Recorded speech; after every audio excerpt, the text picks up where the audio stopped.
Into your sanctuary, we've come to adore you, Lord. Into your sanctuary, we've come to adore you, Lord. In adoration and praise, we glorify your holy name. Into your sanctuary, we've come to adore you, Lord. In the name of the Father, and of the Son, and of the Holy Spirit. Amen. May the grace of our Lord Jesus Christ, the love of God, and the communion of the Holy Spirit be with you all. My beloved ones, we are joyful entering the month of September. Today being the first day of September and being Tuesday. Our readings will be coming from 1 Corinthians chapter 2, verse 10 to 16. Our responsorial psalm will come from Psalm 145, verse 17a. Our gospel message will come from Luke Gospel chapter 4, verse 31 to 37. And today, we are talking about the Spirit of God. Not the Spirit of men, but Spirit of God. And that's why today, you can see Jesus showing that the Spirit of God is what is important in our ministry. In all our endeavor in life, the flesh has nothing to offer us. And that's why Jesus went to Capernaum, the city of Galilee. And he was teaching in the synagogue on Sabbath day as he normally do. And his teaching was so powerful and with authority that the people were so astonished. And behold, there was a man there with unclean spirits, possessed by demon. And this man possessed by demon, the demon started crying him,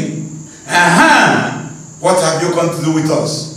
Jesus of Nazareth, I know you, the Holy One of God. You see, the demons even know him. They acknowledge him with his power. It's me and you who don't even know the God we worship. Who were opposing him knows the power in him. And Jesus commanded them, be silent. And come out of him immediately. And the demon threw the man on the ground and convulsed him. But he didn't harm him and came out of him. Oh, the people were surprised and amazed and astonished.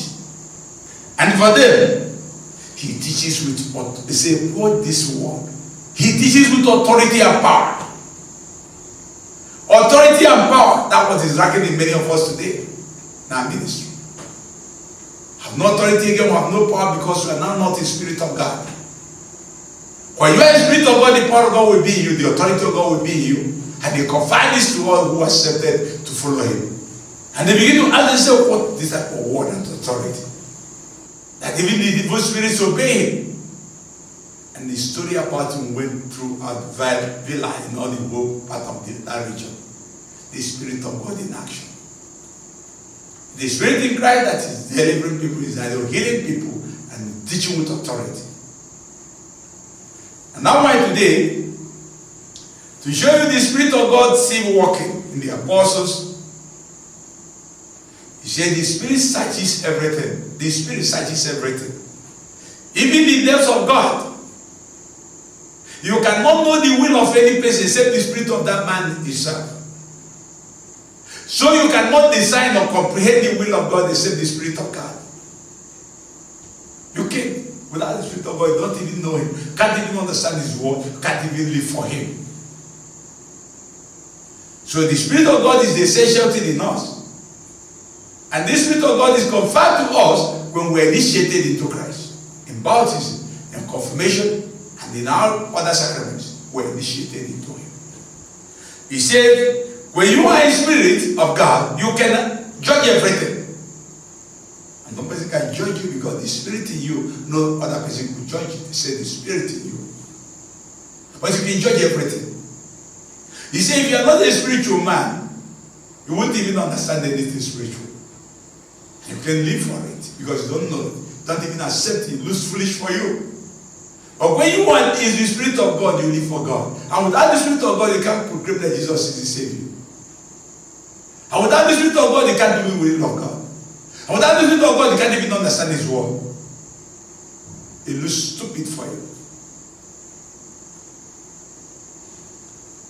And that's why, when you are a spiritual man, you do spiritual things. Think spiritually, live spiritually, act spiritually. And there's this battle between the spirit and the flesh.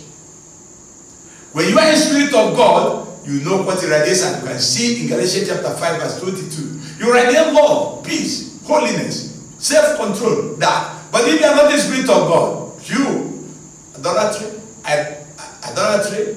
adultery, sexual indiscipline, envy, jealousy, mention them as you can see from Galatians chapter 5 verse 19 following. But when the Spirit of God is in you, you become a new creation.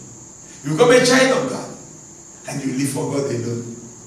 Let's ask God to give us the grace to understand the Spirit of God, desire it, have it, and live it out.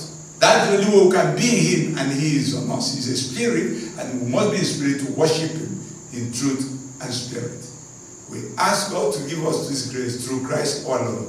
May the blessings of Almighty God be upon all of us as we celebrate our living in the Spirit of God, no more in the spirit of men on the world, no more in the Father, of the Son, of the Holy Spirit. Peace be with you all.